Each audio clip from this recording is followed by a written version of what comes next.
I'm from America. How I became Muslim, it's a little different, it's unique. When I was, towards the end of my first year of college, there were a number of things that happened to me, a number of bad things, and they happened all at once. The doctor was telling me I might have health problems. There was a family member, my grandmother, she was also sick. But the two main things, personally, that made me, that really stressed me out and made me sort of paranoid was something I was robbed. Like, I woke up one morning and all of my savings had been gone. And also something that happened to my brother. My brother had, he was with some guys and he witnessed a shootout where some guys were shooting.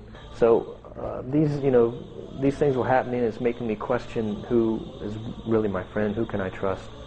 It's making me really paranoid. I would try various books. I would, think, I would say this, and then, God can speak to you through anything. And I had been brought up a Christian, so I went to the Bible, and I said, okay, God, please guide me and talk to me. And I opened it up and began to read at random.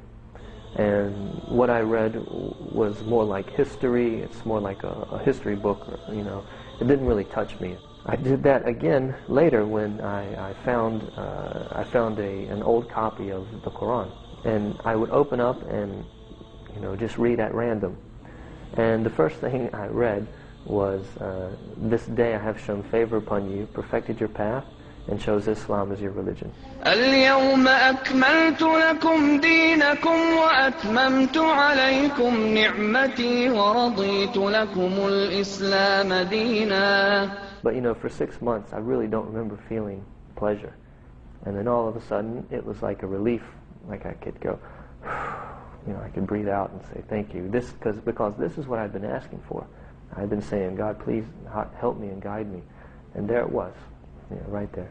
I read the Quran from beginning to end over about 3 months, and slowly I just, got better, got my senses back. When I first took Shahada, I just had taken Shahada by myself, in the basement of my house, and I had read in a book that you should take Shahada, And then after approximately 2 years, when I was in college, I found out that there was a masjid on the street that I lived. And so I went to visit, and there was a guy that I met there who became a really good friend of mine, who, he started talking to me and said, I haven't seen you here before, are you Muslim? And so I started talking, and he found out that, I didn't know any Muslims, and that I hadn't taken Shahada with witnesses. And so he was saying, you should do that. After the prayer, the Imam says, we have a guy, he wants to take Shahada. And so I go to the front, and there's, maybe at least 100 people, maybe more. And, they said, repeat after me. And I said the Shahada, La ilaha illallah, Muhammad Rasulullah. La ilaha illallah, la ilaha illallah, la ilaha illallah, ma lana rabbun siwa.